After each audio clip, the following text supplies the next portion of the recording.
It is just a huge honor to finally bring to the show the man I've been trying to get since day one, Richard Madow. His real name is Richard Howard Madow, but after he met me, he dropped the Howard and just went with Richard Madow.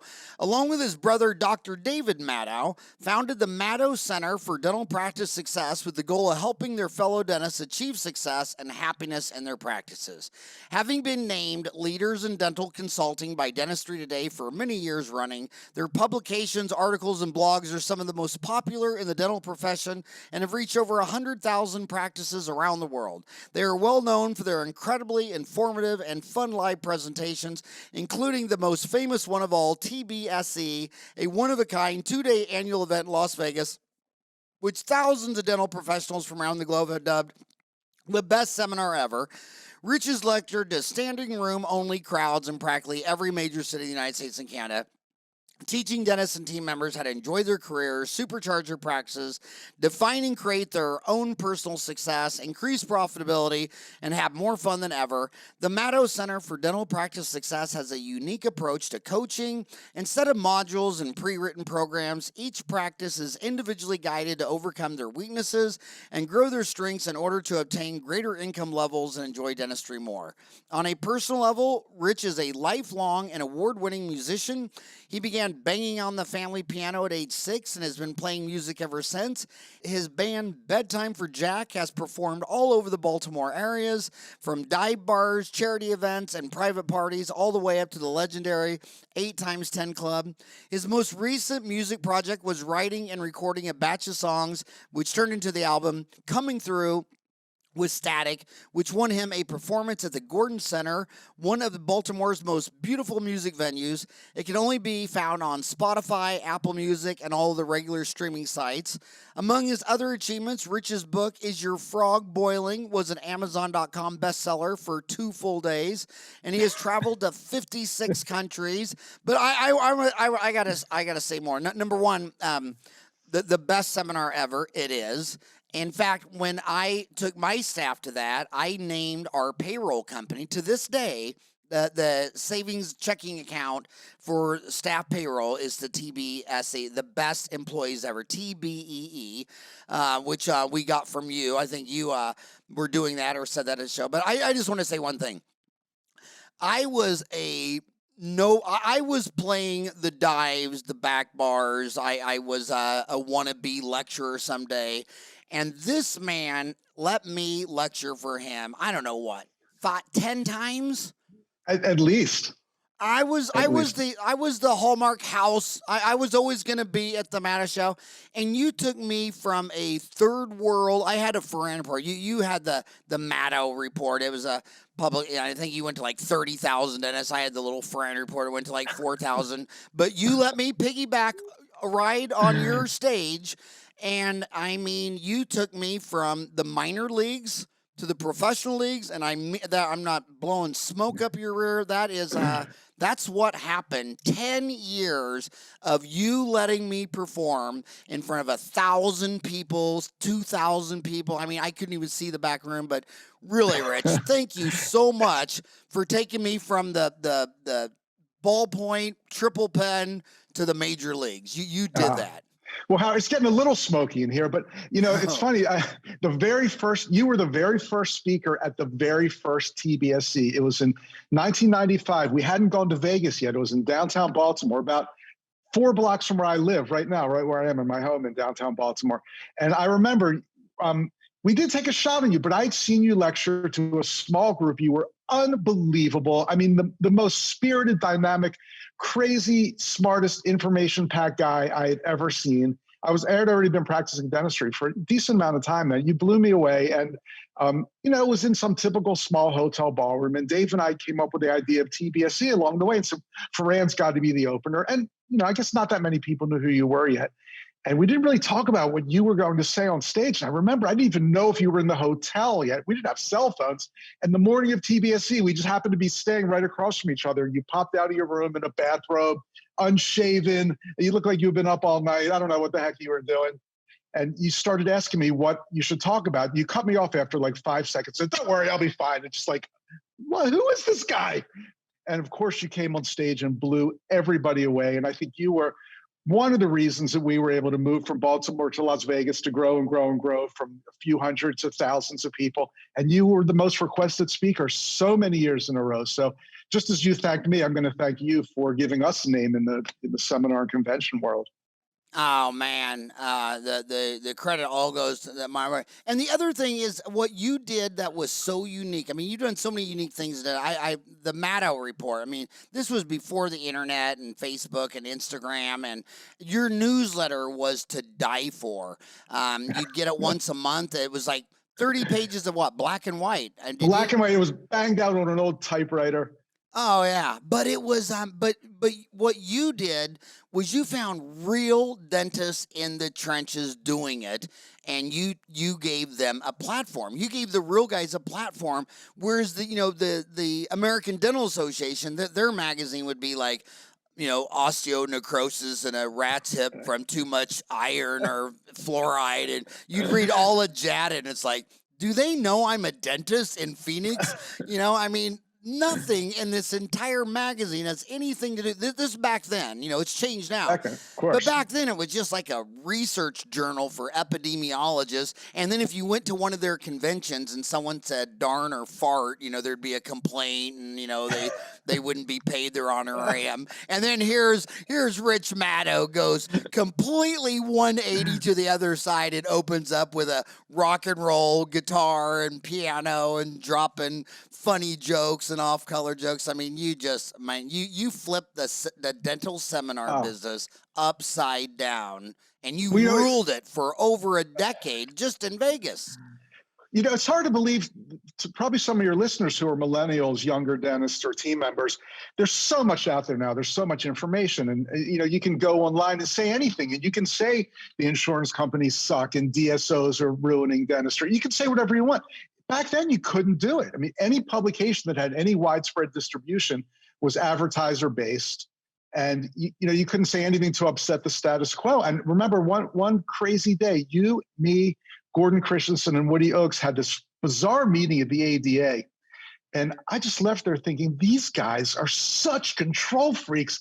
They don't want people saying anything.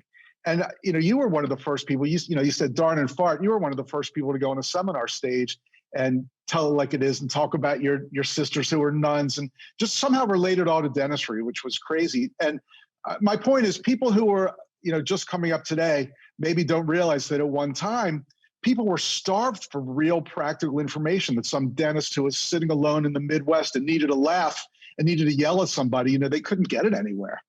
So I remember, like at the I got to speak with the ADA one time, and it was what year did I speak for you? Was it 95? You said 95 was the first one. Okay, so I think I spoke for the ADA in 94, and then was officially banned for like 10 or 20 years. I mean, I don't think they brought me back for like 2 decades, and I said some joke. It was something like. Man, I couldn't believe it. I was doing a new patient exam. This child was their first visit to the dental office, and all of a sudden the mom just starts slapping the hell out of me. I guess she wanted to wait till the baby was born.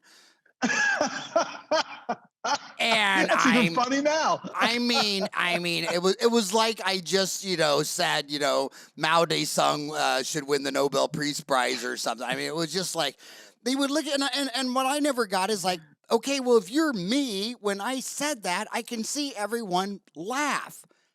And then you have to walk through all that to go to the complaint department here, And then before social media, I was just talking to an oral surgeon out here in Arizona. But, I mean, before social media, I remember when you were saying that you could say all these things about DSOs now and all that. But a capitation plan set a plan out.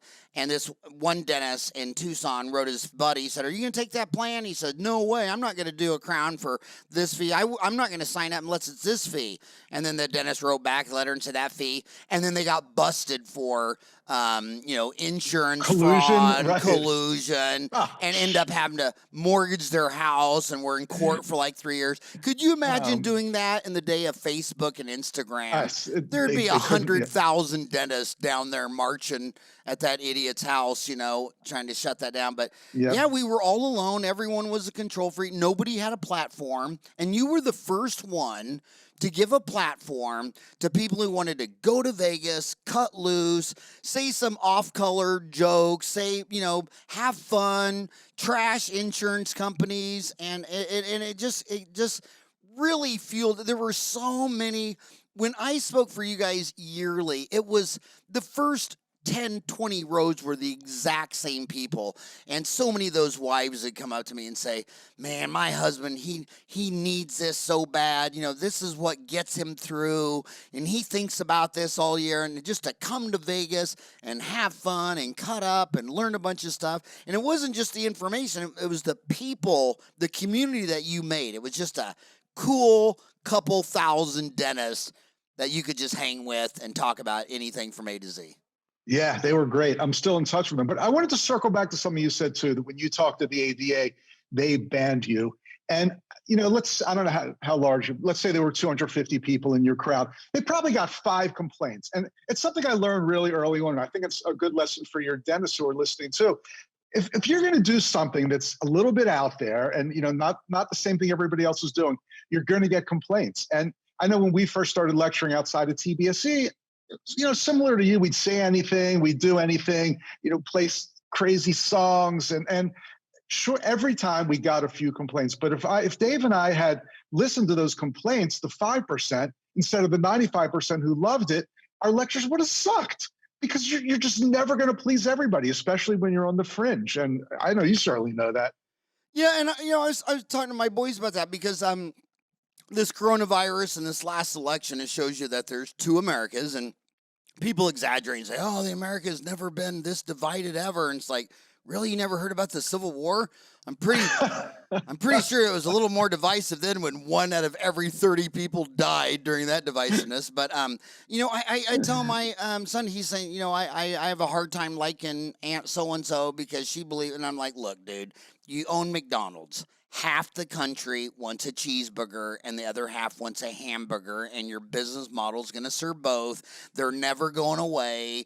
The people that eat cheese aren't ever taking it off, and the people that don't want cheese, you know, and why can't you just accept that half the world wants a cheeseburger and half wants a hamburger? Why do you want to live in a world that's all cheeseburgers? I mean, you know, I mean, I agree. And then if 1 or 2 people hate McDonald's and they want to go to Chick-fil-A, well, that's fine too. Let them do that. You know, yeah, and they're like, well, they're religious. They're not open Sunday. So what are you saying? There's never been a civilization found in 5,000 years that didn't believe in a god and a religion. So what are you saying? You want to go live on the planet Uranus where there's no other religion? I mean, why can't people just say, you know, I just come down to, it is what it is. It just is what it is. And what I thought was insane was I would go do comedy clubs and they would come up to me. I remember Pauly Shore's mom in LA said to me, he goes, my God, you're the cleanest act I've seen. You didn't say the F word. You didn't say that. I said, I know. But when I go lecture at dentistry, it's the same act, and I'm the raunchiest, worst act they've ever seen, and they're appalled. And with dentists, it's so weird because you go with them to a bar or fishing, and they tell you all these raunchy jokes. And then they show up to listen to you, you know, at some dental meeting, and you say fart, and they're just like, oh my God, did he just say what I think he said? So, yeah, context is everything. And it's the same thing with patients. I mean, you know, I get so mad when people, well, look at the dentist. They love the patient who comes in every 3 months and brushes and floss every morning. And when we got out of school, they say, you know, this idiot, this pig, hasn't been to the dentist in 5 years, never brushed, never. And then he just calls me up because he's in pain and wants to be seen today. And I'm like, dude, that's a $2,500 root canal billet and crown. He needs a dentist. He doesn't need a minister, a preacher, or his mom. If he's got a credit card, I'll cancel Mrs. Wimpleton, who's never had a cavity for 12 years and comes in every 3 months for her recall. I'll call her up and tell her that her office burned down and transfer her files to someone else. And so they're judgmental, they're uptight, and you brought a hell of a lot of relaxation to a stressed out, high strung out, suicidal profession. And I can't go back in time and think of anybody who was the first one to bring some fun to dentistry, other than the Madow brothers TBSE, the best seminar ever. Well, it's so funny. It was so hard for me to explain to non-dental people what our convention was all about. Because when they hear dental seminar, they think, okay, now we're going to talk about retraction cord. And it's like, no, dentists are real people, man. They want to have fun too. They want to go to Vegas and have their teams dress up in crazy costumes and take them to a show and go to a seminar where they're not going to be bored to tears. Like, nobody could believe it. But I just want to, again, go back to something you said before, too, about the patients and, how the dentists resent this patient that calls up because they haven't had their teeth cleaned in 10 years. One of the phrases I cannot stand is low dental IQ. When somebody will call us and say, I want to talk to you about my practice because my patients have a low dental IQ. It's like, well, unless you're practicing inside of a dental school, what do you think they're going to have? That's good for you if they have a low dental IQ. And there's no dental IQ test. It's ridiculous.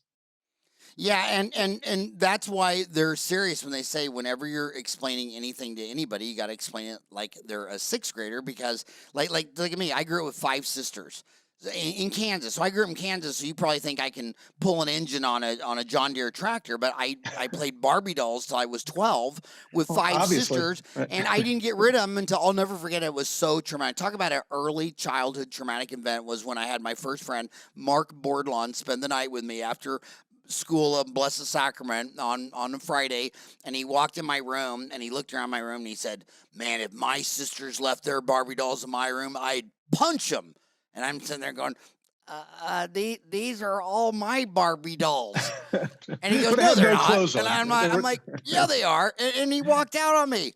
And so the whole weekend I was crying, giving away my Barbie dolls, because I knew you can't come out of the closet with a bunch of Barbie doll collections, but my gosh, I don't know anything about changing spark plugs and changing oil. So when I go get my oil changed, I need you to explain it to me like I'm 5. And when the IT guy comes, and unless the only time you're smart is in just the 1 or 2 things that you've done for 10,000 hours, but everything else, you're low IQ. Right. And that's why you want to pay somebody else to do it for you. That's what we do. People pay us to do things that they couldn't do themselves. They don't have to understand it. They don't have to know there's enamel, dent, and pulp. It doesn't affect them in the least. So the pandemic, where are you mentally at in the pandemic? Are you looking at this Moderna, which stands for modern RNA, messenger RNA? Are you kind of looking at the vaccine and thinking, oh, this thing's over, it's around the corner? My first question to you is are you going to take the vaccine? And absolutely, 100%. 100%? So then 100%. So looking back at March when they declared the pandemic, and now we're standing here, it's December 9th. Are we past the 50? Are we Lamar Jackson closing in on the red zone, about to score? Lamar Jackson, go Ravens. I'm just a few blocks from M&T Bank Stadium where the Ravens play. By the way, last night when that guy played, what I love the most about Lamar Jackson is he's the only quarterback where you can just see him smiling behind his face mask. And the last night when he ran, he tricked that guy out of bounds, but it's so funny. He was laughing, he turned around, and that guy is mad at him, and he just starts laughing, and the other guy taps him on the head. You can just tell he's the only NFL quarterback I know that I think he would do it for free, for fun, if he wasn't getting paid. He looks like he's having the greatest time in the world out there. Yep. Besides his unbelievable skills, I think that's why he's so popular in Baltimore. Baltimore's had some issues. Of course, everybody makes fun of us, even though it's an incredibly great city. And Lamar comes along. Our last quarterback was great, but he was kind of stoic. And Lamar's just always got this big grin on his face. And he just, you cannot watch him play and not take some joy in it and, see his joy in it too. And it's been great for the Ravens. It's been great for the city. He's so young, yet he's the team leader in many ways. And so much of it is because of his smile, his joy. He's amazing. Yeah. We love Lamar. I think he'd be hard to coach because he's not going to keep a straight face. I bet any advice you gave to him, he'd crack a smile and laugh. I mean, he just looks like he's just playing at all times. Just like unbelievable. Us. And I got to say one thing about Baltimore to the international people. Baltimore is a dangerous place to fly in and out of, because if you go to the airport when you're lecturing around there, I've had this happen to me. I think 2 or 3 times where you jump in a taxi cab and you say, "Take me to the airport," and they'll just take you to the closest one. But there's a Dallas, there's the what is it? There's a Well, we've Washington. got Baltimore serves the Baltimore and what? So again, for your international people, Baltimore's just 40 miles north of Washington, D.C. So we're practically like a major urban suburb of D.C. So we've got our airport, which is called Baltimore Washington International. And then D.C. has 2 major airports, Reagan National and Dulles. And there are 3 huge airports within a very close proximity. So yeah, you can't say take me to the airport. Yeah, and in my 30 years, I started lecturing in 1990. So from 90 to 2020, in 3 times in my stupid life, I jumped in a cab after a seminar and said, "Take me to the airport." Take me to the wrong airport, because you say, like, Southwest Airlines, America West, and they take you, get all the way to the gate, and they go, "Oh, honey, I'm so sorry, but you're at the wrong airport." I mean, I can handle I'm at the wrong gate, but really the wrong airport. And so yeah, that is a really. I saw a map the other day. The planet Earth's got 8 billion people, but there's only like 20 strips of there's these 50 million person strips, and Washington to New York is the 50 million strip in our country. I mean, there's just 50 million people packed in from Washington. I think it extended all the way to Boston, but there's only the Boss-Wash megalopolis is what do you call it? The Boss-Wash megalopolis, Boston to Washington, and it's a megalopolis. Yeah, it is just high density. And I remember my first lecture I ever gave was in New York, and I'll never believe, it's hard to comprehend, because when you fly out of Phoenix, the light goes away, and it's 1 hour till you see light again in Albuquerque. Then the light's gone. It's like another hour till you see light in Kansas City, and then the light's gone. When you fly out of New York for like an hour and a half, it's still just nonstop suburban lights. I mean, the lights, you never find dark land until you hit the Mississippi River, and then you pass the Mississippi River, because 3 out of 4 people live east of the Mississippi River. And there's just no one from the Mississippi all the way to California. I mean, there's just no one. But you're going to say you're going to take the vaccine. It sounds like about a quarter of the dentists want to sit back and wait, because it's a new vaccine. It's a messenger RNA vaccine instead of the old attenuated vaccines. But you're ready to take it right now? Well, I think by the time they get to me, I'm still under 65. I'm actually turning 62 in 3 days, I think. So I'm still under 65. I'm not practicing anymore, so I cannot make any claim of being frontline healthcare. I just think it's not going to be till late spring until I'm in the line anyway. And it's hard to believe by then, if we're going to grow third eyes or fourth limbs or something, we'll probably know by then. But I have a lot of confidence in the vaccine, yeah, especially because Moderna is a Maryland company, and everything in Maryland's the best. So I'm pretty confident. Is it really? I did not know. Is it Baltimore, Maryland? It's in Rockville, Maryland, I believe. So a little bit south of Baltimore. Yeah. Huh. And you're also home of the first dental university in the world, Baltimore Dental School, Maryland, 1848 or something. First something dental school ever. Yeah, that's where I went to school. Great place. First and best. Yep. So then I got to ask you this, and what do you think the pandemic has done to your Madow group, your club for all these years? And do you think we're probably halfway through it? We got it. It was declared March 11. Well, they've approved the vaccine now, and we'll probably all have it somewhere between April and August of next year. So, did they survive? Are they more stressed out by dentistry more than ever? Are they more ready to throw in the towel? Do they need your services more than ever? Or people ringing your phone off the hook? Well, first of all, I want to tell you, I don't know if you know this, but last year was the 25th anniversary of Tbse, and just luckily, we decided to retire. There's no more Tbse. Well, at least for now, no more Tbse. So we really lucked out that we're not, we didn't have to deal with a Tbse 2020 that needed to be canceled, and refunds and unhappy exhibitors and all that BS that so many of our really nice colleagues had to go through. So we did not have a Tbse this year. But when the pandemic started, the people, like you, we have a relationship with tens of thousands of dentists, but the ones who we're really close with are our coaching clients. And that's, in the dental universe, that's an infinitesimally small amount of people that work with us directly. And at the beginning, I would say everybody was in a pretty deep panic.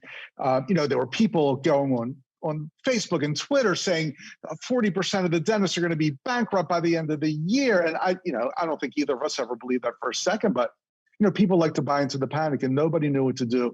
And since we had to cancel our speaking schedule, which like yours is pretty robust, and started doing these webinars, and we would get really great guests like Alan Schiff, who's a dental accountant, who would talk about the loans and all this stuff, and other great dentists who would talk about how to survive. We would have thousands of attendees on each webinar. It was unbelievable. I mean, before that, a good webinar, we'd have 300, 400, 500 people.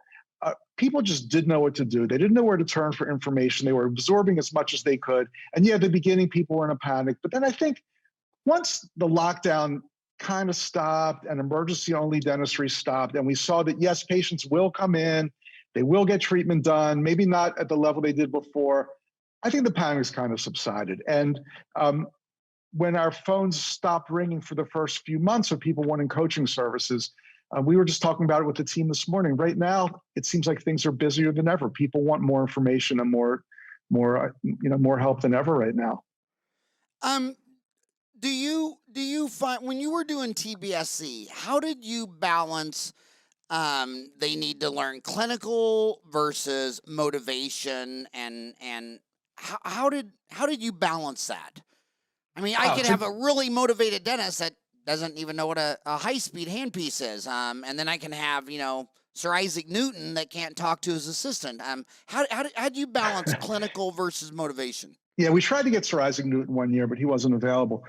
Some people who had never been to TBSE, to frame that question, it's important to know that one of the things that was different about TBSE than most meetings, especially meetings where there are thousands of people there, like, you go to your state dental society, there are 10 things going on at once. You can go to clinical, you can go to hygiene, you can go to management, motivation, whatever you want. You can pick and choose.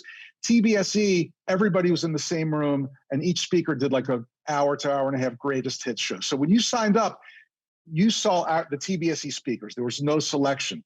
So if you wanted to do a full clinical program, you couldn't, because that's just not the way we did it. It's really interesting. It kind of gets back to what we were talking about at the beginning. At first, a lot of dentists would say, we want clinical, and sometimes the states wouldn't give them credit for non-clinical things. And the first few years were more clinically based. But then we learned, why are people coming to TBSE? They can take a great clinical course at their state dental society. TBSE is the only place where they get fun, motivation. We had celebrities many times, and I started skewing the speaker lineup to be much lighter on clinical, because you could get great clinical education anywhere, but you couldn't get the kind of stuff that we provided at TBSE anywhere except there. So clinical may be 25% of the program. And another and we thing got complaints about that, of course, but it's the way it goes. Go ahead, man.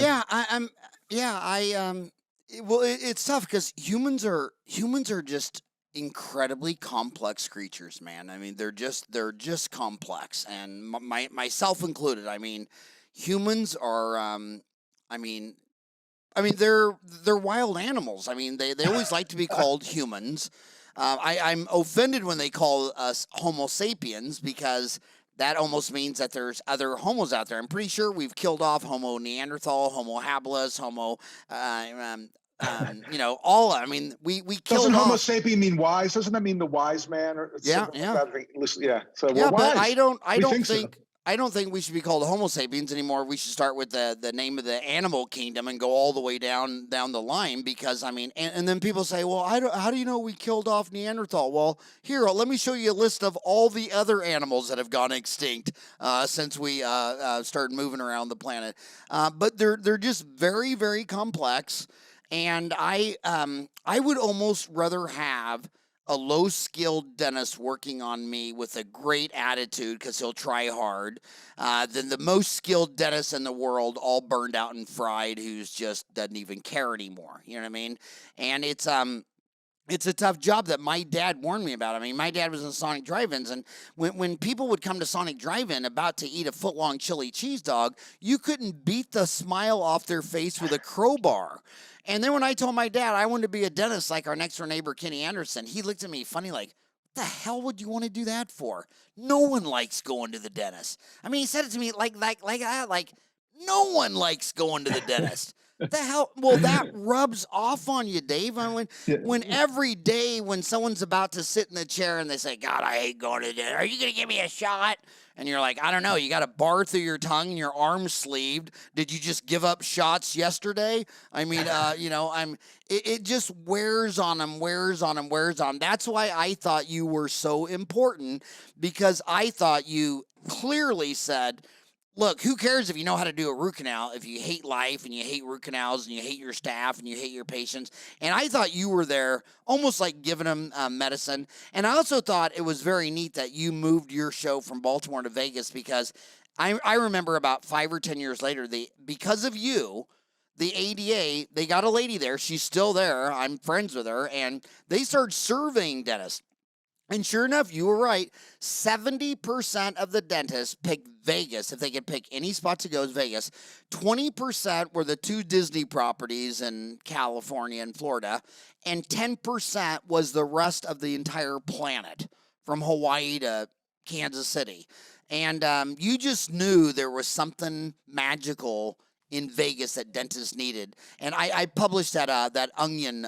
Did you ever read the Onion Yeah, those article? are classic. Datala sent it to me, of course, many years ago. I just reposted. It was from It was from the year 2000. But I wanted to go back to reading that Onion article because it was posted in 2000. Just Google the Onion in 2000. But anyway, what did you see all the way in Baltimore? What did Vegas have that you correctly identified that dentists needed? Well, that question is actually a big part of the TBSE story, because when we first started the Madow Center, Dave, it wasn't called the Madow Center at that time, it was called Creative Management Resources. And Dave and I had developed some business forms for dental practices to send to slow paying patients. This was in the mid 80s. And that's how the whole business started. We took direct marketing courses, and it was all mail order then, and learned how to sell these forms to our fellow dentists. So we went to this incredible marketing course. It was in Las Vegas, and all the great direct marketing geniuses were there. Ted Nicholas and Gary Halbert. I don't know if you know these names, but I mean, these guys were all legends. And it was the same format that TBSE would come to be, didn't exist yet. And everybody was just having fun. And it was a place where, one speaker would come on and the next one, they'd be funnier than the next and more dynamic. And then at night, everybody was hanging out in the bars together. And then you'd go to a show and you'd see people from that convention there. And we thought, you know what? There's nothing like this in dentistry. We're sitting in a boring dental course one day thinking, screw this. Dental courses don't have to be boring. We're going to do something like that Vegas marketing course and do it for dentistry. Now, of course, the first year we just did it in Baltimore because, for many, many reasons, but it's our hometown, very easily accessible. And but after we kind of proved the model there, it was just obvious. It had to be Vegas. It had to be modeled after that incredible marketing seminar. And Vegas seemed to be the only place where you could do it. And in the 25-year history, we moved out of Vegas a couple times. And it was always fun. But in the end, everybody wanted to go back to Vegas. And Vegas has its detractors too. I mean, people would call us every year and say, you're still doing it in Vegas. I'm not going to do it until you do it in Cleveland. And, nothing against Cleveland. I love Cleveland. But Vegas seemed to be the most popular place by far because you can do anything there, and it's not just for gambling. People that haven't been to Vegas for a while, I think gambling's a minor. I don't gamble at all. I never gamble. I think it's a minor attraction in Vegas. It's just great dining, shopping, fun, shows. Everything's just, and people cut loose there. Let's face it. You can not be yourself in Vegas. I love Vegas, but what I love about Vegas is when you go lecture to that burned out dentist who's fried in Beeville, Texas, and his wife who's in the choir and the church director, and you go lecture to him and at the Texas Dental Association, she's, you just have to present like you're in church. But that same lady, When she gets off the plane in Vegas, she's wearing leotard leopard pants and low cut, and her hair is all up, and she's got a drink in her hand. And that's the lady I love. I mean, she's out there getting fired back up, having fun. And I can tell her, I can have so much more fun with her in Vegas than I can in the same town that she goes to church in. I mean, that's the only way I can explain it. And you know who I found was the craziest in Vegas, and they made up about 25 to 30% of our audience, was the Canadians, man. They loved Vegas. Always the coolest, most fun people too. But, you know, Canada's so laid back and reserved and super polite, and it was great for them. The Canadians I went gotta wild. tell you something about Vegas that I tell the young speakers when they go out there. I mean, you know, I hate the term United States of America because it's never a useful term. I mean, you can't compare Alabama to Manhattan. You can't compare San Francisco to Anchorage, Alaska. And Canada is 30 million. It's the same size as California, number of people, dentists, size of the dental industry. It's just another state up there. It's 10% of the country, but they're not like California. They're like the South. They're like Alabama, Georgia. Florida's weird because the more south you go, the more north you go, because south is all a bunch of people from New York and New Jersey that retired down there. But when you go North Florida, you're into the South. And you go to Toronto or Ontario and say some minor cuss words like shit, damn, or you got to be freaking kidding. You're going to get the Hinman Dental Meeting response. You know what I mean? Like, he did. They'll tell Did you to he go really say that? Did he really? I mean, I was asked to speak at Hinman one time, and the guy never spoke there. I think it's the only major meeting I've done. Called me and said, Howard, he goes, we want to have you come here, but someone's saying that you will not speak in a suit and tie. But I knew if I got you on the horn that you'd speak in a suit and tie. If we have you speak at the Hinman, will you wear a suit and tie? And I said, well, hell no. I said, you know what ties are for? And he said, what? I said, ties are to keep the foreskin from going up over your head. I'm not going to wear a damn tie in a dental meeting. And click, and never spoke there before. But so Canada, they're polite and they're laid back and they're sweet, but they're Southerners. They're super cool though. I think the South is super cool. The South is super cool. They just don't like. You know, you can say fire truck all day long, but if you remove the IRECT, they're polite as hell, love them to death. But there's, and I grew up in Kansas. I mean, again, I tell my sons that doesn't bother me. I mean, I don't care that half the planet, if America is Republican and wants cheese, and the other one's Democrat and doesn't want, I don't care. I mean, there's 8 billion people. There's 1,100 different religions. There's 208 different countries. And there's 2 million dentists. And this is what's weird about the dentists. 1 million of them went to school like you and me.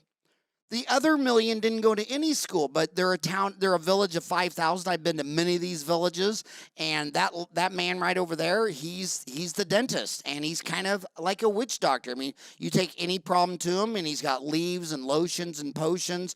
He pulls teeth. He does circumcisions. He removes, but at the same time, he's got the whole toolbox of dent supply, artificial teeth. And he's the guy making the partials and the dentures and things like that. And one guy, I couldn't believe it, he had like a big box of all these teeth. And he saved up, the village saved up, and they sent him on a long journey to India. And he bought a bunch of used dentures. And, they robbed graves for teeth. I've seen that. I was in Kathmandu, and the dentist was telling me, he showed me this lab, and when this lab guy needed more teeth, he just goes out to the kids and says, I'll pay you this much for teeth. And then they go out and they rob the graves and they come back with a bunch of human teeth. All of their partials and dentures in Kathmandu are real teeth. So at first I thought that was weird. Now you want to make it scale 10 times weirder? Now they know that humans who, been around for a couple 100,000 years, that if you live in one spot for 6 generations, you live, you eat all the plants and animals, you die, you decompose, the new plants. But when a tribe lives in the same place for 6 generations, the 6th generation has completely eaten the first generation. Oh, that's disgusting. Yeah, through plants, fungi, new growth. So you go 6 generations back and you completely ate your grandma and grandpa. No wonder my kids moved out of Maryland. I finally understand it. I never got it. So if my homies go to madow.com, Madow, there's not 2 D's, 1 D, madow.com. The first thing I see is listen to the Dental Practice Fixer's latest episode, and then I see get a free practice snapshot. But I want to know this. The guy we're talking to right now is all alone. And I started Dental Town for 5 years before Facebook for a place to go so you don't have to be alone. So he's all alone, so he doesn't know why hundreds of other dentists are going to your website and what you're consulting. So if the guy listening to you right now goes to madow.com, what is he going to find? Why are dentists going there? What are you doing for them? And all that stuff. Great question. Well, first of all, we've done a bunch of webinars, especially during the pandemic, and they're all on, you can get to them from the website. So you can get a whole bunch of different topics and learn about a bunch of different things on our webinars. There's a link to our podcast, as you said. Now, our podcast is totally different than yours. We don't do guest interviews on the podcast. So it's a lot of answering listener questions and talking, but on every single podcast, or just about every single one, we do a bunch of mystery shopper calls. And these are the most mind-blowing things. It's like you're a spy or a fly on the wall in someone else's dental practice. So every week on the podcast, you can hear how other dental practices are answering the phones and handling these questions from fake patients. Usually it's me. Sometimes it's Dave, sometimes one of our team members. And it's unbelievable how people at the front desk cannot take the simplest question and be kind to that potential new patient and get them an appointment. I mean, consistently horrible. So listen to the podcast. That's on there too. The snapshot thing is something that's really cool that we do for practices. It's a no-charge glimpse into your practice where we'll completely analyze all of your data and let you know what is going on in your practice that you don't know. And it's amazing. And I'm not a real data guy. So I was this way when I was practicing too. But there's so much stuff going on in everybody's dental practice and they have no idea. And it's like everybody's after, we want more new patients. We want more new patients. And then we do the snapshot and we find out, well, why do you want more new patients? You've got a back door that's the size of Yankee Stadium and new patients are coming in and they're not making another appointment. Forget new patients. We've got to get, some kind of reactivation program. And you learn all those kinds of statistics in the snapshot. So those are a couple things you can do on the website. We just put a free book out there on scheduling. It's called Profitable Scheduling. And if you go to madow.com/profit, I'll send you a free copy. And then, just look around. All kinds of cool stuff on there. I love your memes. Do you take my insurance? Do you take my insurance? Do you take my insurance? Do you take my insurance? I mean, I just love everything. Oh, by the way,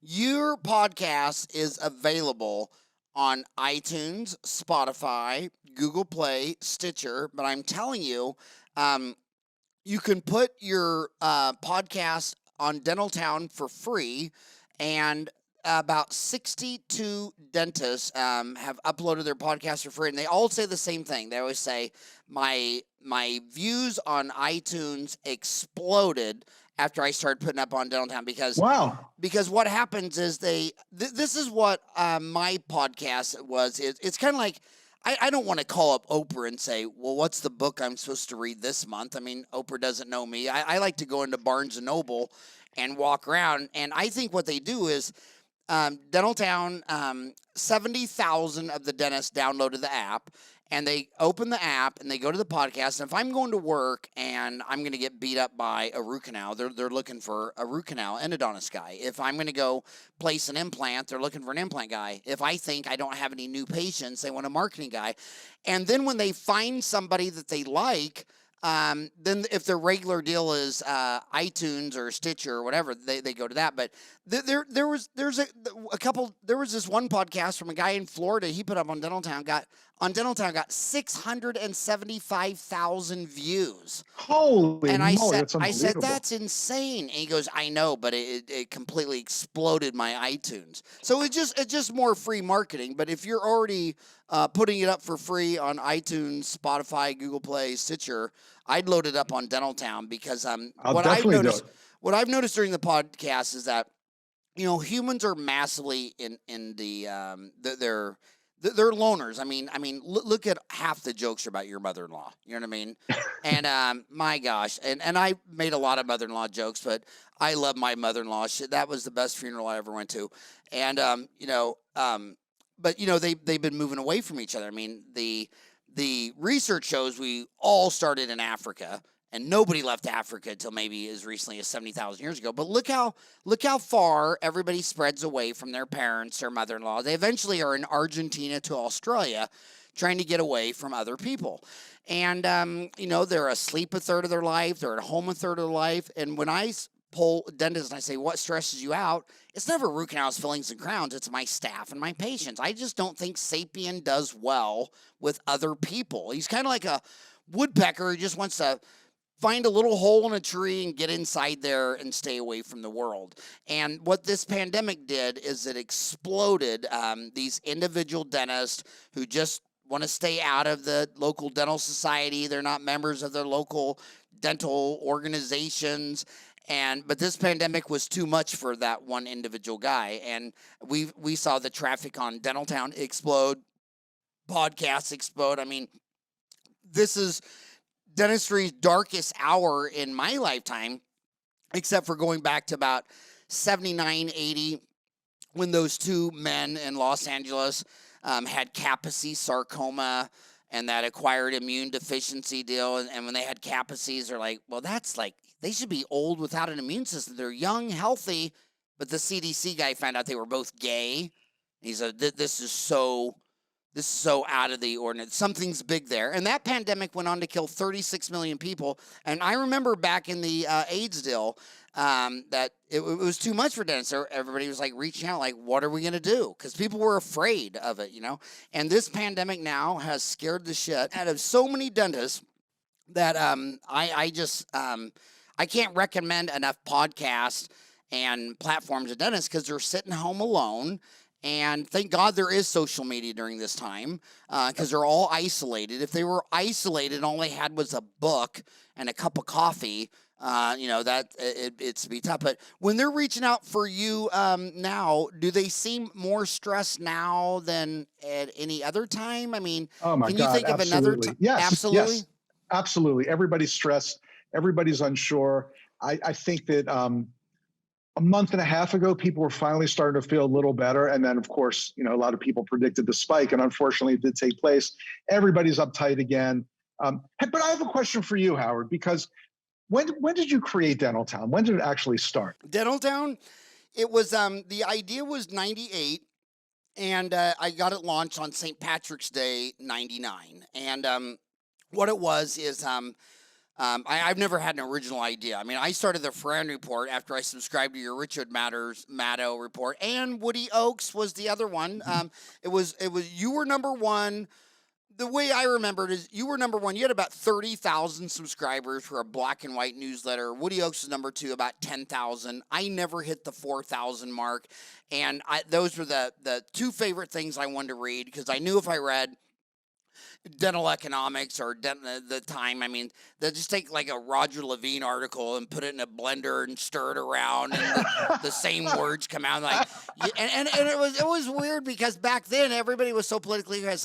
It's like, well, you should be very nice to your patients. I'm sorry, is someone going around saying you should slap all your patients?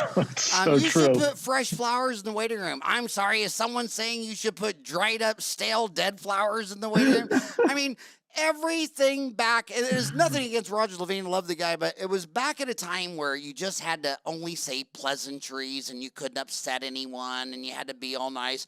And I was sitting there on the ESPN website and they were talking about football, and I'm like, I was lonely. I was like, Well, where are the dentists? I mean, I love getting on the message boards on ESPN and talking. I could talk to you about. I'd rather be talking to you about Lamar Jackson for an hour than dentistry. I mean, that is my indefensible advice. I've wasted more time on the NFL than I'd ever care to admit to anyone. But I was like, well, where's my ESPN football buddies talking about root canals, fillings, and crowns? And I wanted that so bad just for me that and then this story is even gets crazier and crazier because the young millennials they weren't back time and they don't know. But back then, when I went out to get programmers, everybody in Phoenix wanted to work on the Dentaltown site, and guess why? No idea. Because everyone's portfolio was only pornography. It started out everybody that replied to the deal, I said, well, what are you doing? And they say, well, I want to get to corporate, but I've built 10 websites, but they're all XXX, they're all nude. So when the internet came out, that was the first thing everybody jumped on. And there was a time when it was like a third of all internet traffic was like porn and all that stuff. I didn't know. And these guys were lined up, and one guy said to me, he said, dude, I'll do it for free because I need one thing on my resume. I can't show my resume to anybody. And so I hired Ken Scott. He's still here right around the corner right there. And we got it. It took about a year of programming because back then it was coming up on Y2K. So everybody was everybody was strung out and maxed over their mind because back then the memory was so small that for the date they just had 2 digits. So when it turned from 1999 to 2000, the computer was going to think it was 1900, and it was just the worst time in the world to hire a programmer because you had Y2K, that corporate only wanted Y2K, and the public only wanted naked people. And so it took a whole year to get that website launched, March of 1999. And it came out and it was a boom. And the tagline was dentaltown.com, so that no dentist will ever have to practice solo again. And because we got that first mover advantage, we were 5 years ahead of Facebook. They didn't come out till 2004. But in those first 5 years, so many people made so many friends that the whole community still goes on just because, like if you Google your name on Dentaltown, I mean, just put in Madow, I mean, 1,000 hits come up. Really? So, Wow. Oh yeah. In fact, I'll have to do that. Yeah, I didn't think I had any presence on Dentaltown. Oh yeah. So it was the first, and like I say, because it was since we were the only thing that existed back then, it's but anyway, yeah. So I just put in Madow, and I pulled up 49 separate threads of complete discussions about you. Oh, geez, I better look at those. Well, you should. I hope you put up your podcast because, like I say, this is their darkest hour. This is their most stress. I haven't seen anybody. And you know what's funny is how it's exactly the same as it was with HIV. I remember walking in dental offices in Wichita, Kansas, and a dentist showed me his shotgun, and he took me in his private office and showed me his 12 gauge leaning against the wall. And he says, when that government man walks in here and tells me I got to wear gloves, he's got another thing coming. Here it is 30 years later, and it's the mask. Did you wear gloves in dental school, Howard? I did. I didn't start dental school till 84. The HIV thing started about 79. By 84, I think I was the first or second class where the dean of the dental school said, we don't want these guys to ever touch a handpiece without a right. I graduated in 84, and we did not wear gloves except for surgery. And one of my best friends in dental school is a woman who was a radiologic technician before she went to dental school, and she still worked in the hospital. And she wore gloves, and everybody would look at her like she was a freak. And she would always say to us, dentistry is the only profession in the world where you would stick your hand in a bodily cavity ungloved. Nobody else would do this. Yeah, you don't know what you're talking about. But yeah, then the HIV changed everything. I mean, we were wrapping chairs in 10 layers of saran wrap, putting these stupid signs in our waiting room showing all the different protective equipment we used. I mean, it was crazy. It was nuts. It was. So I want to go back to your website though. It's not a commercial. I'm not plugging your website. No, You didn't website's ask me to very do it. simple. I mean, But it's my not but a. my but my guys, my guys, they're listening to you right now and they need help. And I was wondering, again, if I went to McDonald's, their big thing is a Big Mac frying a Coke. What is your Big Mac frying a Coke? Someone's listening to you right now and they got problems and they need solutions. What would you say your Big Mac frying a Coke is? I don't go to McDonald's that much, so I'm not sure if I get the reference. But the thing that, I mean, the closest relationship that we have with dentists is our coach, our private coaching clients. And, you mentioned someone else's name before, who I'm not going to mention, but we are different than every other nationally recognized coaching company because we don't have modules or phases or watch this video. All we do is find the most amazingly talented, best coaches.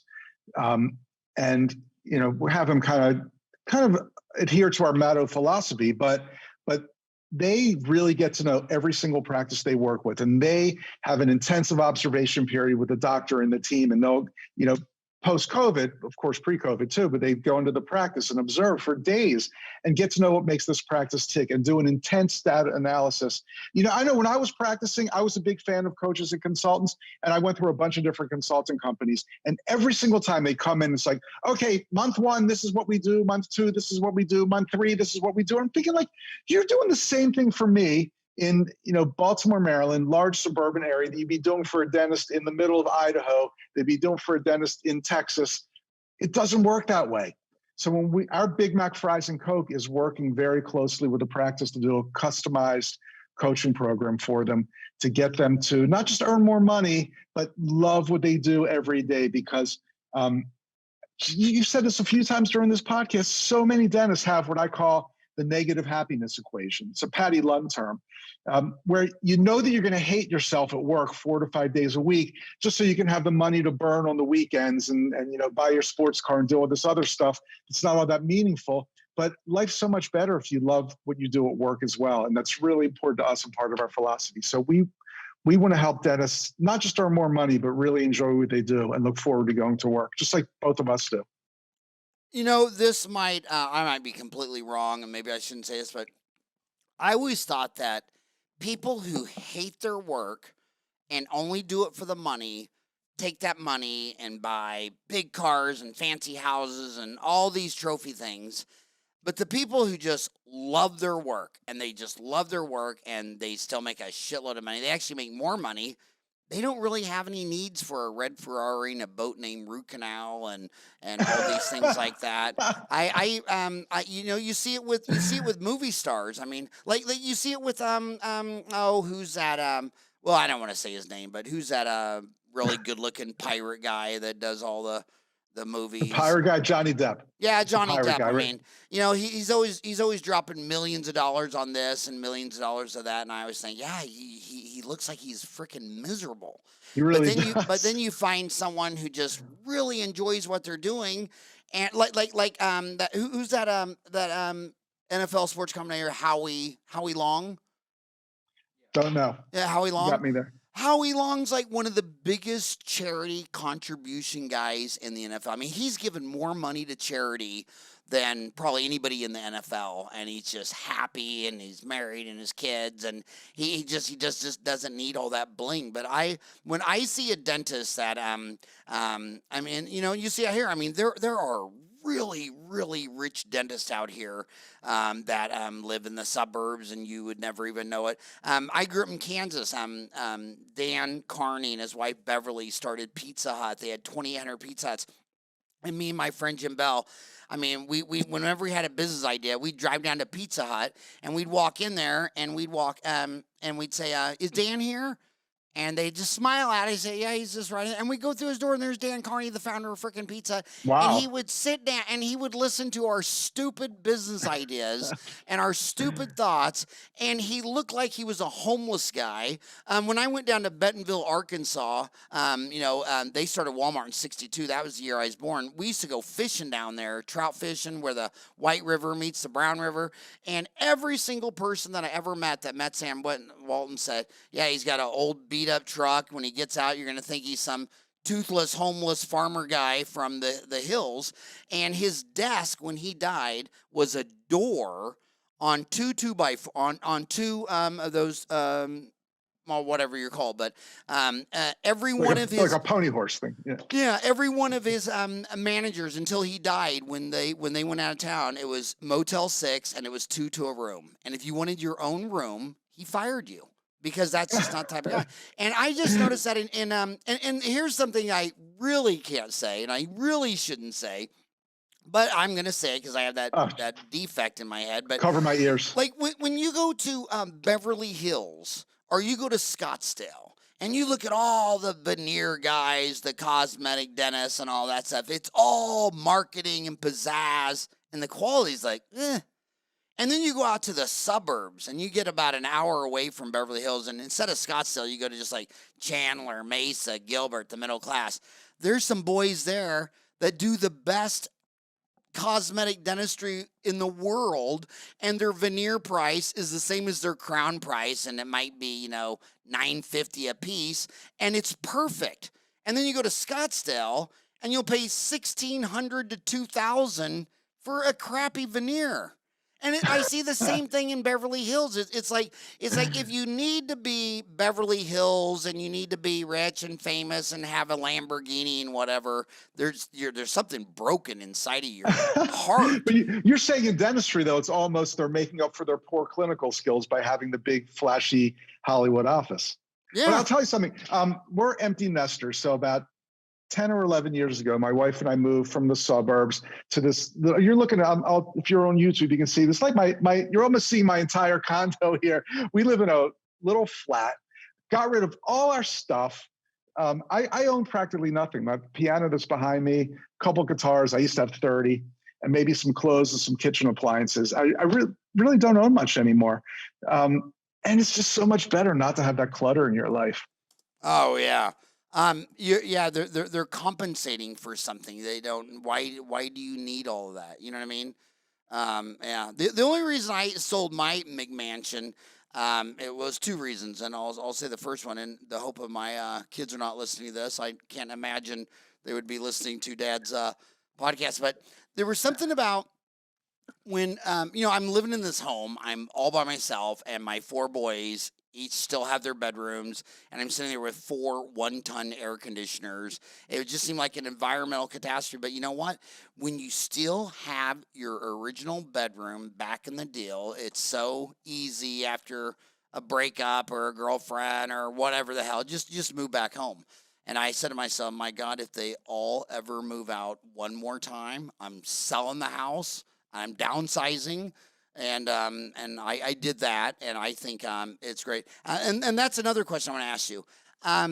Dennis might be conspiracy theorist or whatever, but do you think you and I are old? I mean, we're in our 60s now. We lived through the Y2K. 10 years later, it was Lehman Brothers. If you remember, everybody's caught up in this damn pandemic, but it was a year before the pandemic when Warren Buffett was sitting on $147 billion in cash, and he was saying this thing's all overvalued, this is all a bubble, this is all gonna pop.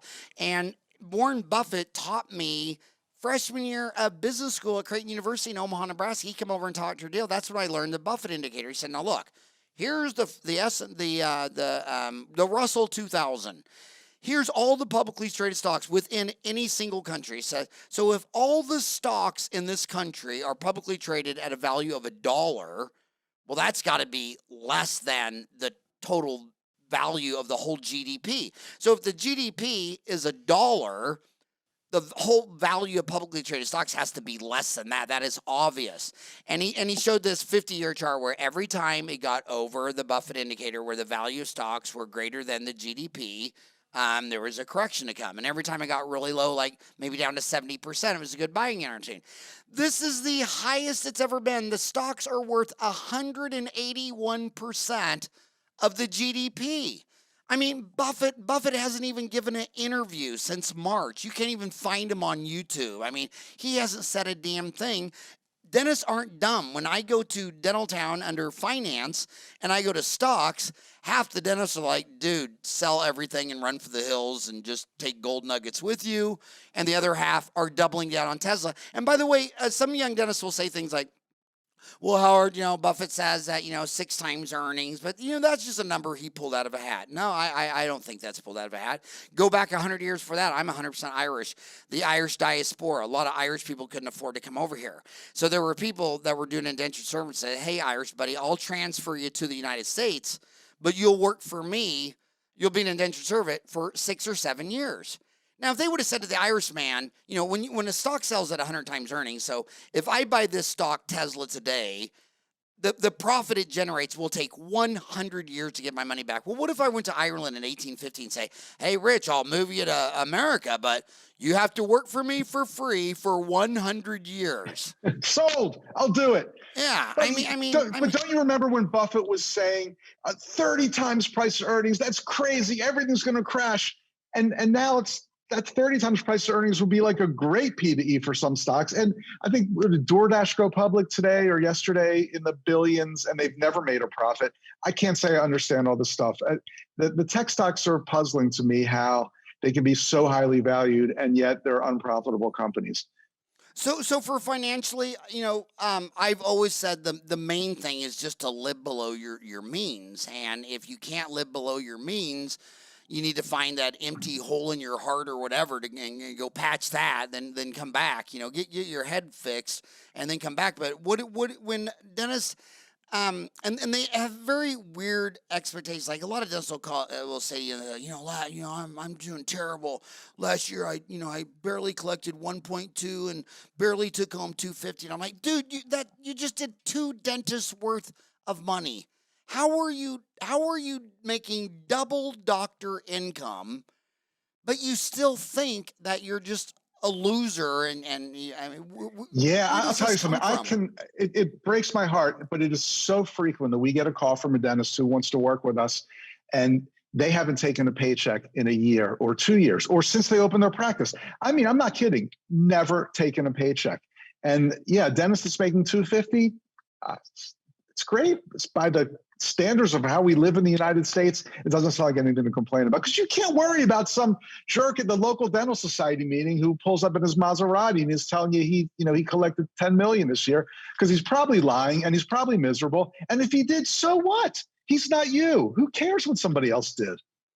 Yeah, and a lot of these dentists have a lot of very, very old money. I mean, there's an endodontist prima donna in Southern California, and I don't want to talk about politics, but you can listen to some of these dentists lecture all day long about their success and never once mention that they inherited like $4 to $10 million from their grandfather right. 2 years after graduation. And I remember another one I was at, and he's like, well, yeah, he's like the best endodontist ever. And I'm like, so other endodontists who have a bunch of Arabian horses running around a big ranch? I mean, is this common for endodontists in your area? Yeah. Pretty sure he didn't get this from doing root canals, you dumbass. I'm pretty sure he picked a lot better parents. I mean, if I had to pick my parents over again, I think I would have picked my mom and my dad would have been Bo Jackson, Deion Sanders. I'm not sure how they would make me, but they could have produced you, but might need a test tube or some DNA. But if I could just have Bo Jackson and Deion Sanders, the only 2 men I know that mastered 2 sports. I mean, is there a third one? 2 sports, not at the pro level. NFL, the NFL and the NBA, or baseball. I mean, those guys were freaks. Can you imagine excelling in the NFL and baseball and football at the same time? But I don't know why you'd want to be their child, though. I mean, I think they've got to be deficient in other areas of their lives. Well, Deion in fashion. I'll give you that. right. But Howard, wasn't it great? I mean, I grew up typical middle-class Baltimore suburbs. We weren't poor. We weren't rich. My parents could afford to send me to state university and state dental school, so I didn't have to take out a loan. That was fantastic. But we never lived a high life. I never got on an airplane until I was in college, and I paid for that ticket. But it was great. I mean, I had such a great childhood. I had my 2 brothers. Where were you in your birth order, Howard, with your sisters? My 2 oldest sisters came before me and went straight to the nunnery right out of high school. Did not go to college, did not pass go. The sister underneath me is my special sister. She's special needs. Then I have 2 younger sisters. They're stay-at-home moms with 3 kids each. And then my brother was born when I was 17 because the birth control at the time was Vatican Oops, roulette. baby. And he was a Vatican roulette baby he was born gay. I don't care what anybody thinks about homosexuality. He was born gay, and he finally he's my best friend, greatest guy I've ever met. Just a perfect package of a human. But so what went wrong? What happened in your family? Aren't all 3 of the boys dentists? Isn't it 3 for 3? All 3. Yep. Did you have any David, Marshall, sisters? Richard. I'm the youngest. What was that? Did you have any sisters? No sisters, just 3 boys. So I'm the 3 youngest. boys, and they're all Yep. dentists. David, Marshall, Richard. So how does your mom and dad make 3 dentists? David, Marshall, Richard. It's still a mystery. One of the I really don't have an answer to that, except that I was the 3rd one. By the time I came around, I kind of saw, if my 2 goofy brothers could do it and be called a doctor, I certainly could do it. But I think one of the big influences was my mom's dad was a surgeon, and really great guy, just super cool, funny as hell. Took his medicine extremely seriously. He went to bed at 8:00 every night so we could go do his 4:30 rounds. And he used to always tell us, one of his best friends was a dentist. And I think in a way he was almost jealous because, we didn't have any call. We could stay up past 8 p.m. because we didn't have to do 4:30 rounds. Steady work. He saw it as not a lot of stress. And I think he kind of just like underhandedly influenced us to go into dentistry. But for me, once the other 2 did it, I figured I could do it too. What the hell? And was David the oldest or Marshall? Yes, Dave's the oldest. Dave's the oldest. So, but it was more you and your oldest brother that was TBSE. I didn't really remember Marshall being a real big part of it. Is that right, or did I miss that? Well, Marshall wasn't in the company. Dave and I founded the company, Creative Management Resources, which became the Madow Center. Marshall was busy practicing, and it was just kind of a luck or a fateful thing. Dave and I were at the beach together one day with our young families, and went up to, well, quote unquote, get the kids some sunscreen. But we actually sat up there and had a few beers and just started coming up with this plan of how we could do some things in the dental industry to help other dentists. And it was just hatched on a napkin that way. And Marshall didn't happen to be on that trip, so maybe that's why. But Marshall did a lot of things in the business. He wrote a column for the Richards Report. He was on stage at TBSE a lot. So even though he wasn't technically in the company, he was definitely a part of it. And a lot of people that come to our seminars over the years all know Marshall, and they speak of him very fondly too. So I can't believe we went over an hour. I mean, that was the fastest hour I've ever done. Man, I know I had like a whole topic to talk about, and we didn't get to it, so we'll have to do this again. Yeah, or keep talking about it. Going to I'm looking at your podcast. The last one, the core of the problem. Are your patients actually fee sensitive? Ransomware, it can happen to you. Want to lose a patient forever? Do this. Special podcast episode, never run late. Oh my gosh. Doctor My Eyes. Oh, that's a song. Doctor My Eyes, you're a musician, Hey, right? you got it. Right? I got that one. Pretty. And do specialists refer back to you? The easiest way to lose new patients. What do you mean I can do for that?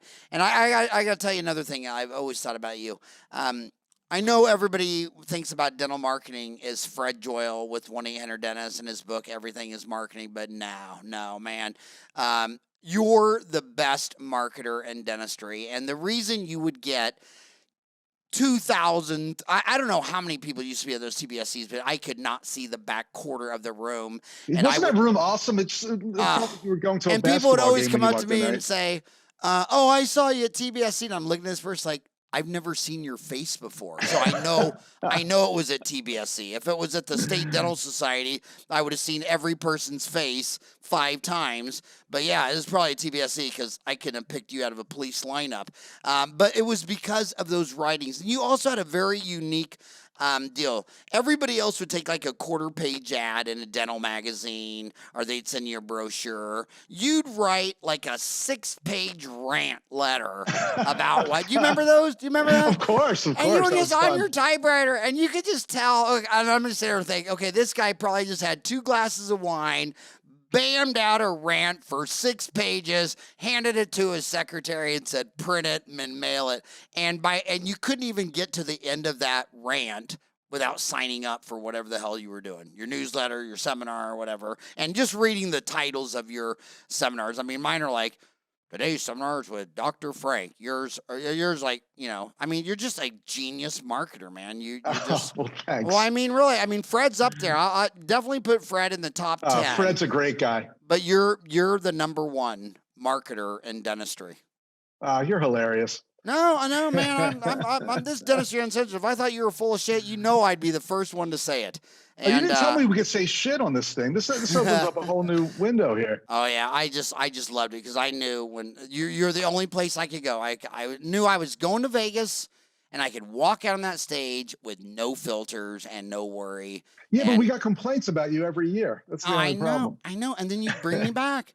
I know. You bring me back, and you really are the most requested speaker in the history of TBSE. It was always such a pleasure. My gosh, seriously, thank you for all that you personally did for me with the newsletter, which turned into the Fran Report, which turned into Dental Town. Thank you for taking me from an amateur league player in the AAA bullpen to frickin' playing for the gosh darn Dodgers or the Yankees. I mean, 10 years of headlining from you was the only thing I can put my finger on, is where I went from some nobody boy from Kansas to the major leagues. And dude, that's all you. That's all I think you're exaggerating a bit, but I'll say it was a pleasure. I might have had the talent or whatever, but how many kids have the talent to play professional sports but never got the scholarship or never got the opportunity? Yeah, I mean, there's a lot. How many movie stars would crush it if they could just do one? If they had a break? And I got one huge monster break, and it was you, my man. Thank you so much for that. It was so much fun being on here, man. I want to come back. All right, anytime. You got a standing room invitation anytime you want to come back. Excellent. Thanks so much, Howard. All right, have a great day, buddy.